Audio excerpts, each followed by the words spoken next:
do you think?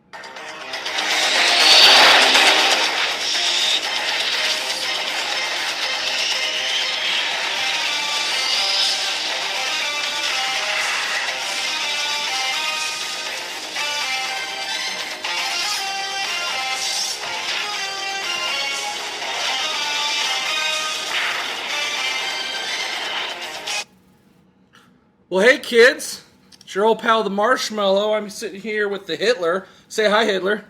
Hi, Hitler. And we're drunk on a weeknight. Hell yeah, we are. What you drinking, Hitler? I'm drinking Ziegenbach out of an ice cold keg. I am too. Oh, Two hey, peas what's in a up? pod over here. Tonight, breaking down running backs for the 2013 fantasy drafts. Weekends are starting to come by a little bit quicker. Everyone's brows starting to sweat up just a bit. Is it just me, or was there a football game on last night? Is that just me? Some sort of football game going on? I believe there was a preseason game yesterday, yes. Yeah, that means it's that time of year. There's pigskin, you can smell it in the air. Yeah, sweaty balls. It's just all over the place. Reminds me of prison. So tonight, breaking down running backs. We're going to try to change up the old motif here. We're going to be trying to jumping up around a little bit. We're not, instead of going through each player individually, we are going to highlight some more tier levels, some specific rounds, guys we hate and guys we love. First off, obviously, it seems most people are liking Adrian Peterson or Arian Foster with the number 1 overall pick, Hitler. I can't really go wrong with Adrian Peterson. I'm not sure I'm as high on Foster for some of you folks that are taking Foster over Peterson and as the first round pick, first overall pick. I like Peterson there. I don't think there's any argument against him. His ACL tear, that's gonna come back to bite him as far as draft value goes. But hey, if he falls to 2, I'll take him. I agree. I think if you pass an Adrian Peterson, you're Forrest Gump retarded. You've got to be an idiot, right? You're so stupid. I think as good as Arian Foster can be, we know what that is, and that's still not as good as Adrian Peterson. Arian Foster's on the better offense. They're going to run the ball a lot. You're really praying for touchdowns out of Foster, but I think overall, you know exactly what you're getting out of Peterson. And if you're going to tell me which one guy is the best to finish in the top 10, Hitler, if you were going to bet your soul on one of those two guys to finish in the top 10, which player would you pick? I think it's Adrian Peterson. I rest my case. Can you disagree? No, you can't. You're an idiot. Can't disagree with me at all. Moving on farther down the list, Marshawn Lynch, Ray Rice, Doug Martin, Hitler. I've seen these players switched around a lot. Some like Lynch's proven value. People were hesitant on him the last couple of years. Lately, the touchdowns have been there, and he's just, again, just a workhorse. Ray Rice and Doug Martin, kind of two different players. People are thinking Ray Rice is going to... Thank you, Hitler. Ray Rice is going to lose some carries, and Doug Martin's going to be the only guy. Two guys possibly going in opposite directions. What are your thoughts here? Do you like the tried and true Marshawn Lynch or some of the sexiness of, say, a Doug Martin? I actually do like the tried and true Marshawn Lynch. I'm not a big fan of the sophomore. I am a true believer in the sophomore slump, and I feel like it happens more often than not. And with that being said, my pick, if I had like the third or fourth pick maybe, I would definitely take Lynch over Martin there. Smooth. Very, very smooth stuff. Very classy. I'm learning a lot from you right now. I gotta agree with you there, Hitler. Marshawn Lynch is just gonna get the job done. If passing on Marshawn Lynch, you're only gonna kick yourself. Doug Martin, yes, he can be amazing, but can you really pass on just the tried and true Lynch? And Ray Rice, you really don't know what you're getting out of him. I feel like the later you can get him, like 5th, 6th overall, the better off you're going to be, because that's probably the limit that he's going to end up at the year. And you would rather have him there versus wasting the 3rd pick on him. He's going to have to try his damn balls off to be worth it at the number 3 spot. So, in this level, Lynch, and then either your Ray Rice, Doug Martin, depending on how the Breeze blows in your neck of the woods. Next tier, Jamal Charles, C.J. Spiller, Trent Richardson, Alfred Morris, and then even LaShawn McCoy, rounding out the top 10. These 5 guys jumping around a lot. You can make cases for each one. You can also hate each one for different reasons. What are your thoughts here? I tend to find myself gravitating towards Jamal Charles here. Is it now? Why Jamal Charles? Is it because of his name, or is it more of a style? Does he fit more of a motif for you? I actually feel like Alex Smith is going to help him out a little bit. I feel like Alex Smith doesn't throw the ball deep very much, and I think that's going to lead to a lot of safety outlet passes to the tight ends and running backs in that system. I feel like Jamal Charles could get some receiving touchdowns and yards. Well, he is starting to line up a lot more at wide receiver. As a matter of fact, there have been some questions whether some fantasy websites are going to actually give him dual eligibility at wide receiver based on the motion that he might be lining up quite often at wide receiver. Going to try out some wildcat sets, try to get Jamal Charles in the game. Last year, his usage percentage was way down, but man, Jamal Charles coming off injury, starting to get trying to loosen the tread on them tires. Are you really going to take a Jamal Charles 5th, 6th overall, hoping for the best? You know, I feel like you talk about guys like LaShawn McCoy and Trent Richardson in there. I feel like LaShawn McCoy, his value was overrated based on a season where he had a lot of touchdowns. He did have double-digit touchdowns, yes. I feel like the results that were quote-unquote proven from LaShawn McCoy were not exactly what they could have been. I feel like a lot of people were a little bit too high on him last year, which sort of overlaps into this year. You know, people have those expectations on a player, and they overlap from one year to another sometimes. And you start to think that, for me, maybe that guy's actually not that good. Maybe he's not going to produce those results, and that's why I lean towards a guy like Jamal Charles. Okay, I do feel like they're very similar players into their usage and their style. I feel like new old Oregon coach is going to come in and really try to run a lot of sets, a lot of draws, really fast-paced, pound the ball, give it to LaShawn McCoy. I think his usage is going to be way up. I don't know how durable he is. I don't know how much the locker room is behind LaShawn McCoy. He's kind of been public with some vocal comments about multiple certain players on his team. I'm not so sure if the white guys and others. But I'm not sure, again, how... now, I'm saying all this, again, you could almost come up with any reason to hate anybody. It's really kind of the style of player. Do you want the young and flashy? Do you want the guys that are potentially being dual threats? Or do you want just the pure run-it-up-the-middle studs of Trent Richardson and Alfred Morris? Both coming off a rookie season last year. Both kind of came out... Alfred Morris came out of nowhere. Trent drafted late in most leagues. You got great value out of him. Trent's had a little bit of injury concerns. We really don't know what to think out of Alfred Morris. You know how the old ball coach there does not like to use the same running back over and over again. What are your thoughts on these guys? Well, you know, I'll say one thing for anyone who wants to drink some of that Alfred Morris poison. Oh, William, what's going on is that you just drank a cup of poison. That's about it. I mean, in summary, you're going for the old ball coach and his running back. Why? I do think you're paying for some of last year's stats. I'd be surprised if, say, Trent Richardson ends as the 8th best running back in all of football next year, and yet that's pretty much where you're going to have to draft him at. I think you're drafting him at 8 and thinking he's probably going to be 14, whereas some other guys are going to jump up. I don't see Trent jumping over the likes of our top 5. You could get a C.J. Spiller. You could potentially still be there. Now, he is also young, and they are going to run a lot in Buffalo, but there's fumble concerns and just durability with the speed. Is he just too little to be taking a lot of hits running up the middle? What do you think? Well, you know, a lot of people have those concerns over those smaller, quicker type of backs, but I look at those guys and I think of a certain Florida Gators running back coming out of college maybe a couple decades ago by the name of Emmitt Smith. That is the worst comparison I've ever heard. Really? You think so? I award you no points, and may God have mercy on your soul. You're sitting here telling me that C.J. Spiller has the body type, and you think the longevity and the skill similar to that of Emmitt Smith. I'm saying, Hitler, you've gone insane.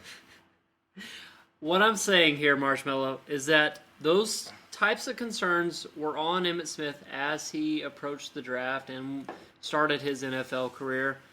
C.J. Spiller has some of those same concerns, has some of the same athletic abilities. Not saying he's going to be an Emmitt Smith, but I will say that those were some of the same concerns on Emmitt Smith coming out of college, and you can't always judge a guy by his frame and by certain faults that he has in his game. I cannot believe my ears.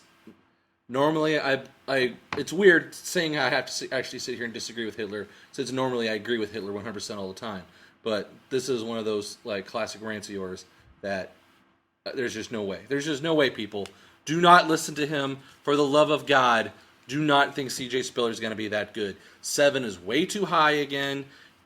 If you're one of those guys that has to take running back, then I think right here is you're just reaching and you're just being one of the stupid people that are falling in line over the cliff. Don't do it. Moving on. There's your top 10 running backs, Hitler. Hopefully you've got at least one of those guys, or because some of those guys you hate, you're going to wait. Which guys in the next top 10, from 11 to 20, do you think has the potential to be a top 10 guy? Which one of these guys do you think can potentially break out this year and be a first rounder? Well, there's one guy that stands out to me. He's done it in the past. He goes by a nickname, and that nickname... Chris Johnson, CJ2. It's CJ2K. Oh, I was kidding. Oh! Go. Just. I can't be madder, so just finish. I just want to say he's a quicker back. They've made some improvements to that line in Tennessee, and I think that's going to help him this year as far as being able to at least get upfield a little bit, maybe put a move or two on some of those linebackers or maybe even some DBs in the secondary. Last year, No! You want me to keep going? You're just gonna There's just no way. Yes, he's probably not as bad as I think he is.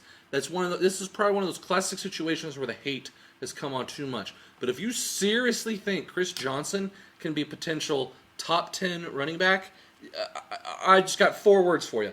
You are going to look at that stat line each and every week, and more often than not, you're going to be saying, "You piece of shit!" to Chris Johnson. Because Piece of shit! I'll do it every time. You like that? I You do. like that? I do. There's just no way. I mean, you're going to be disappointed more often than you're thrilled. He might light it up one week, but then he'll just ruin you for the next week. And because of that one good week, you're going to keep him in there for 3 weeks longer than you really should have pulled him, because you're just waiting for him to break out. And each week he's costing you points. Not because he's giving you 0, but the negative points you're not getting by starting another running back. That's very true. I can see that potential in certain backs. CJ2K this year, nope. There's some value right there with CJ2K. I'm taking him. And there's only one guy I see here. A guy that I think can be in the top 10.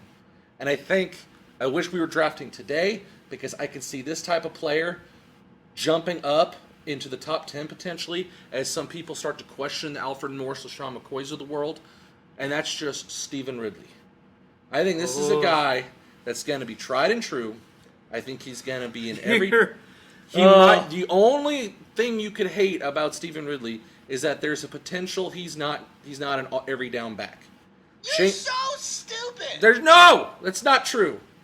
No. He might lose some carries to Shane Vereen on the third down or goal line situations, but this is an offense that's going to be in the red zone all the time. They're going to run the ball way more than you think. They're going to keep the pressure off of Tom Brady. They were one of the top 3 rushing teams last year, and I only think it's going to go up. Stephen Ridley is easily a top 10 running back. And I like him better than Chris Johnson. I like him better than Frank Gore. Hell, I like him better than Maurice Jones-Drew. You're so stupid! I cannot believe you right now. MJD is the best value after those top 10 backs. He was. It's disbelief for me right now. He has so many questions. You're really going to sit here and say Maurice Jones-Drew is going to be better than Stephen Ridley this year? I'll say it right now. You know what? I'll even go. Are you putting all your chips down on Maurice Jones-Drew? I'll even go as far to say. Let it ride, please. All with MJD. I counter that argument. I want you to listen to me very carefully because what I'm about to tell you is going to freak your mind. Folks, I want you to turn the volume all the way up. I'm going to lay down some facts on you. Stephen Ridley is going to be better than Maurice Jones-Drew. Let it ride, please. I say that Maurice Jones-Drew will be better than Stephen Ridley. Let it ride, please. That's not happening. Moving on. Any other players here? Some sexiness of Steven Jackson changing teams, a Forte trying to bounce back. Any other guys here that you think worth talking about? Or do we know who they are? We know who they are. I do like Steven Jackson moving to a seemingly pass-heavy offense in Atlanta. When you have Roddy White and Julio Jones on the outside, maybe to take a few guys out of the box for Steven Jackson to do some damage. He was the only guy in St. Louis for a while. He was their offense. They couldn't get much going in the passing game, and I think that could benefit him. Maybe not worth talking about too much. I think we know who he is. Other than that, let's move on. I think he has the potential, but there's way too much love there. People are expecting way too much out of him. Yes, he was the only guy there the last couple of years in St. Louis, but frankly, the only thing he was good for was dreadlocks.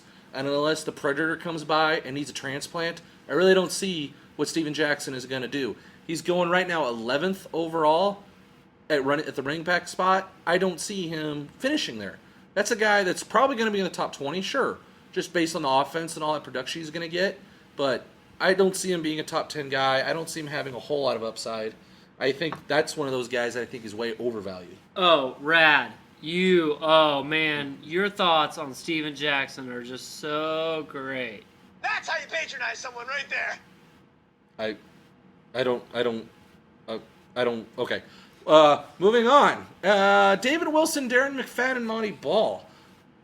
3 big question marks here. David Wilson, also coming off of rookie year, gonna get the ball from Ahmad Bradshaw.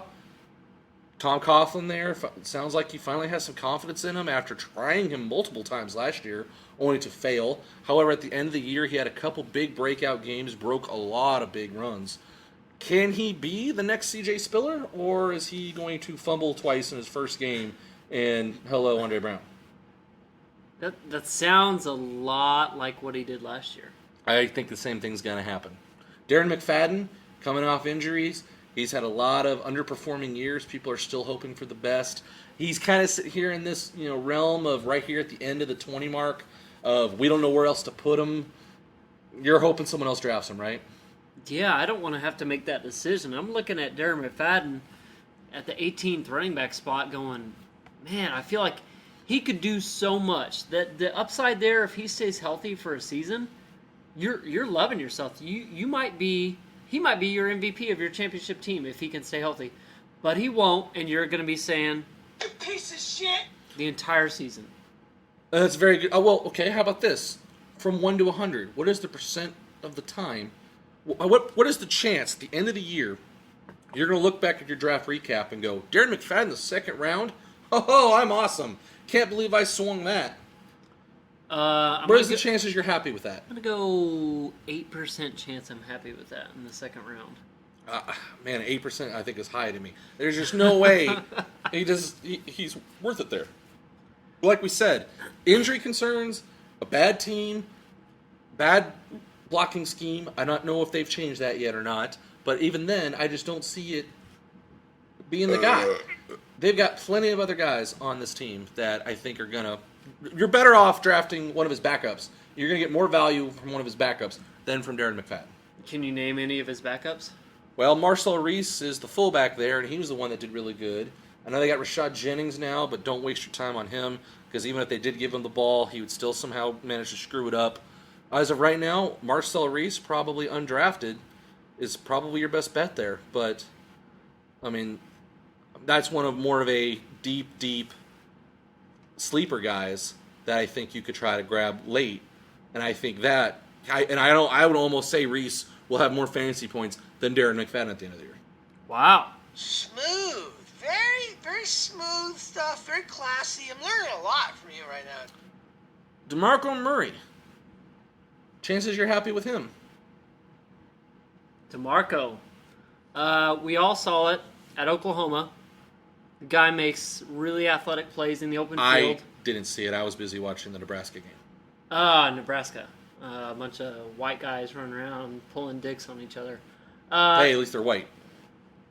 They are that. DeMarco Murray, incredible athlete. If he could stay healthy, he might. He's my Darren McFadden in from a different class. I feel like those two guys are the same. They're ranked fairly competitive. DeMarco Murray's the same as Darren McFadden, maybe with a little more upside because of the offense that he's involved with. I do like DeMarco over Darren McFadden, but I don't Interesting. like him. I think saying that you like him over McFadden doesn't necessarily mean that you guys are engaged now. I think you can almost like almost everybody more than Darren McFadden. Darren McFadden is way low on my list. DeMarco Murray also, I think he's on a good team. He's a starting running back. Got a new signal caller there in Dallas. We don't know what to really expect out of that. But if DeMarco Murray can just stay healthy, he could be solid number 2 running back. But I think you're still throwing a gamble on a lot of these guys. How about some of these, some of the older guys, but they're a little lighter in the shoes? Darren Sproles, Reggie Bush. What are your thoughts on these cats? Man. Meow or big old pussies? You know, I actually really like both of these guys this year. I think Reggie Bush could do really well in Detroit. And I think Darren Sproles could make some noise down in Nolans. I disagree. I think Darren Sproles is way overrated. I think people like the fact that he gets targeted with the ball a lot. They really try to throw it to him in the red zone. Can't seem to get it in there. I don't see Darren Sproles being a top 20 back. I think he's a solid flex guy, but don't draft Sproles thinking he's your quality number 2. Reggie Bush, on the other hand, at 23, for the exact same reasons I just said, and yet on top of that, I do see him getting in the red zone. I do see him breaking a big run as compared to where I think Darren Sproles can actually do at this stage in his career. I love Reggie Bush going to Detroit. I really think they've been dying to have that high-caliber running back that can actually make some plays. I think at this point, Reggie Bush, I like over a lot of the guys going in the second round. Yeah, I hate to say it. There's just value there. I hate to say it, but I actually agree with you here. I hate you to your core, your big fluffy core. Mm-hmm. This is true. It's marshmallowy goodness. But in this case, I have to agree. Reggie Bush, I mean, you imagine an offense with Megatron and Matthew Stafford and Reggie Bush. You have a big 3 there. And now all of a sudden you got to start actually paying attention to the running back? Exactly. That's dangerous. I think Reggie Bush can make some noise. All right, I think it's now we've kind of beaten the bush that we really want to make out with Reggie Bush. So let's move on to the next guy. Here, late second round, early third, starting some of these rookies starting to come up. Pretty sure. A lot of guys with question marks. No one knows what to think. These are your Trent Richardsons from last year. One of them is going to either be amazing or the other one's going to be terrible. Who is it? Out of these 4 rookies, Eddie Lacy, Lamar Miller, Monty Ball, and Le'Veon Bell. Which of those 4 guys do you think has the best chance to be a number 2 running back? I gotta say, I love the upside of Lamar Miller. His athletic ability down in Miami. I know Ryan Tannehill's not the most the most coveted fantasy quarterback. This is true. But he does run a little bit, and I think that could create some I opportunities think for Lamar Miller. that's good. That's good analysis there. You do want a running back that can run a little bit. I agree with you. That's a very. I good was point. actually making a point about their offensive style and that they could create bootleg plays for Lamar Miller to be an outlet pass. But don't you think that's a lot of responsibility for a rookie running back? Who cares? It's the NFL fantasy now. owners. It is the NFL now. He's going to have to learn or he won't. My point is, You take your chance with Lamar Miller knowing that he's got the ability to be a good running back, and you run with it. He plays in Miami. Sorry if you take him and he sucks, but he plays in Miami. You should probably know better if he sucks. Good job if he doesn't. the point being, as of these 4 guys, I think 3 of them are going to be Mark Ingram. And they're going to be terrible, and they're not going to get the ball as much as you think they're going to get. You think they're the starting running back, but it turns out they're only getting 10 carries. No. They're not going to get touchdowns. What real production are you really getting out of these guys? I think Lamar Miller right now doesn't have a whole lot lining up behind him. And yes, can probably do good. Le'Veon Bell, same thing. I think they want him to be the guy, but man, you just can't. How do you trust that Pittsburgh offensive line? Eddie Lacy? No. Green Bay. I don't. Is it Green Bay that I hate, or is it just old running backs that have come through Green Bay lately that I just have a hard time believing that the starting running back for the Green Bay Packers can be that great offensively? Yeah. I have seen a lot of hate on Moneyball lately. He's starting to slide down some of the mock drafts. I agree. People are starting to think maybe he ain't all that. They realize that it's a Peyton Manning throw first kind of team. People are starting to like the Ronnie Hillman late instead. If we drafted a month ago, I would have drafted Ronnie Hillman in the 10th round expecting this to happen. Yes, you heard it, folks. I can suck my own dick when talking about how awesome I am. But I think the hate is starting to get a little high on Moneyball. This is a guy that's going 19th overall. I like him better than Darren Sproles. I like him better than DeMarco Murray. I'll take Moneyball for touchdowns alone and knowing he's probably going to get some yardage. I think Moneyball has the best chance to be a top 20 running back, and I don't mind saying it. Wild card, bitches! Yeah! Moving on.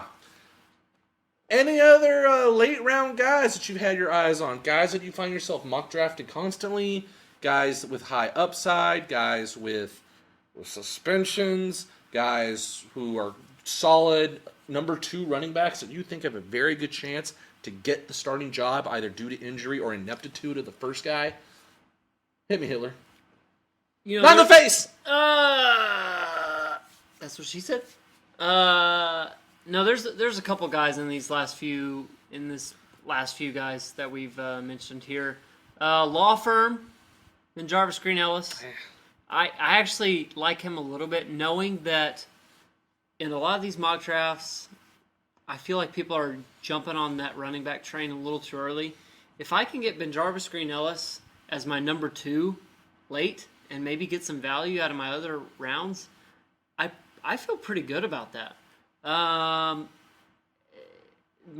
other pick would probably have to be Vic Ballard out of this last group, knowing that Ahmad Bradshaw is down for a little while. Kind of best of both worlds there, okay. Yeah, just kind of going for the best. Could be high risk, high reward. Either way, who cares? I'll do something with those other picks. With these late running backs, I really think they fall in 3 categories. They're either old and busted, and they used to be somebody, and now they're not. And people are thinking they're old and busted and therefore worthless. Or, hell, I'll make them my flex. They can't do me any harm. And it's just pretty crazy as you see, when you just look at the rankings, how those categories are they're going neck and neck. Right after all these young stud rookie running backs, we got the old and busted. Ben Jarvis Green Ellis, Rashard Mendenhall, D'Angelo Williams. Guys that used to be pretty goddamn good, and now people hate them. And they fall. And I say, catch that beautiful butterfly and scoop them up and make them your flex. I think in your flex, you want a guy that's just going to get you 10 points. I think if you risk it on a guy that's going to be a potential starter for you, you're risking a lot for your actual starting lineup. I will take a Jarvis Green Ellis, Rashard Mendenhall, D'Angelo Williams over the likes of a Shane Vereen, Ryan Williams, or Mark Ingram, like we all hate. Also, the third kind of category I'm seeing is Speak the words that are in your brain. you were looking at me with those big, beautiful blue eyes, and I lost all composure. But guys like Andre Brown, Giovanni Bernard, Ryan Williams, guys who people are thinking are probably going to get some carries eventually because they're guys in front of them either old and busted or young rookies with no proven track record. Any of these guys you see screaming off the charts. Yeah, and you're not going to agree here, but Ryan Williams in Arizona behind Rashard Mendenhall. Ryan Williams, are you kidding me? That's I meant what I said. I actually hate with the capital H Rashard Mendenhall. Don't think he'll do well this year. I like Ryan Williams that much better because of it. And yeah, this late we're talking about. But we've seen Ryan Williams. We've liked Ryan Williams for 3 years, waiting for him to do something. Last year, he got the chance. He started games and was terrible. The only reason we liked Ryan Williams is because his name wasn't Beanie Wells. Because he wasn't Beanie Wells, we all loved Ryan Williams. And then sure enough, he came in like Rashad Jennings did last year and sucked it up. I think we know who he is. Sure, say you don't like Rashard Mendenhall. I actually do at this point in the draft. But if you really don't like him, that doesn't make Ryan Williams all that much better. I would much rather have a guy like Isaiah Peed. Because this is a guy that we don't know that sucks yet. You do like those guys who are suspended, at least for, Well, at this point, say you're getting Isaiah Peed as your fourth running back, or even your third running back. Do you need him those first 2 games? Look at LaShore last year. No one liked LaShore last year. He went undrafted in most leagues. And guess what? By week 3, he was a starter running back in the NFL. And did half decent. I think Isaiah Peed can be the Mikel LaShore of this league this year. And if you could swing Peed late, good on you, buddy. You got a quality fourth running back who has a chance to be top 20. Yeah, I feel like there's too much competition in that St. Louis running back system That's true. right now. That's true. That's what scares me off. And the fact that he's suspended scares me a little more. For the games that you don't give a shit about. It's not like he's suspended in the middle of the year during bye weeks when you might need him. This is the first 2, who did you draft above him that you would bench for him those first 2 games? But for me, going into the drafts, going into the season, if I've got a tiebreaker in the back of my mind, it's this guy's not suspended. And 2, I feel like coaches kind of side on that way as well.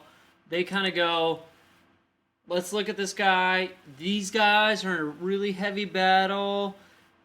They're both having the same type of production in the preseason. Pede's suspended. Let's just go with the other guy. Let's go with Richardson. Let's go with someone else. Pete's suspended. Let's move on. I feel like the coaches could easily do that, and so could your fantasy draft. I don't like it.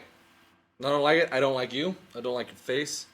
And I pretty much never like what you have to say. I don't even know why I do this with you. My face is a little too pretty for you. So. Any other deep sleepers, guys, snatch in the 16th round, keep your eyes on late, any potential guys that you think are going to be amazing, also that you are mock drafting?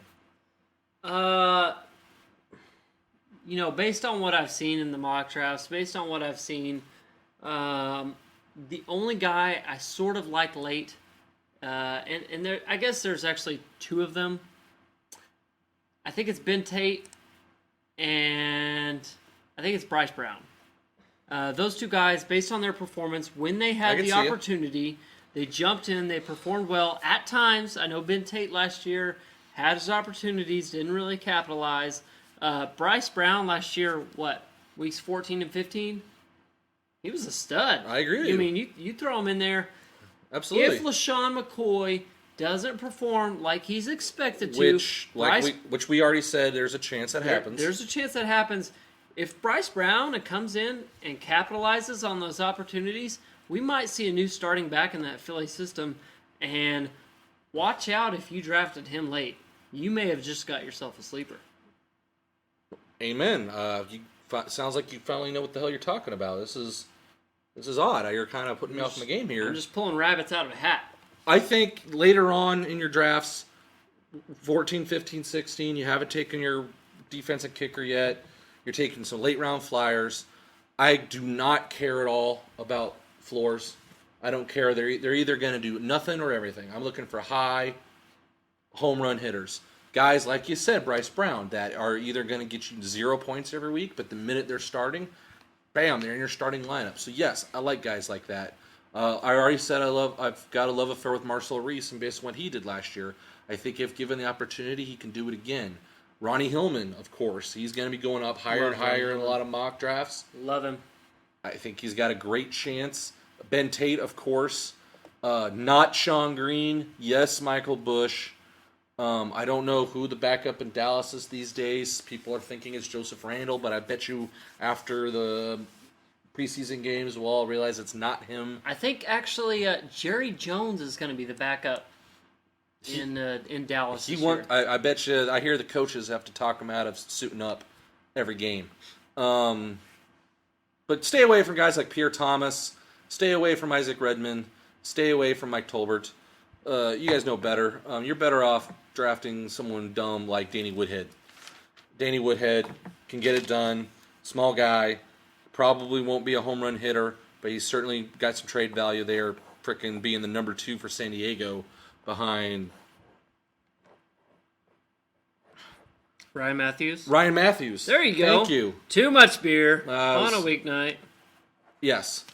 So, that's all it tonight, folks. That was our running backs gone down the list. Probably missed a few things. You probably hate us and cussing. You listened this whole time to listen to a single. Why would you waste your time? It's your own fault. Because they wanted to listen to a specific player, and then we totally skipped them because we've been drinking too much. We did that on purpose, yes. So that they would have to listen. That's again. the name of the game, folks. Go back. Don't worry. We did talk about them. Listen to it again. Got to get them clicks. Get that counter up going. Tell your friends about us, and go fuck yourself.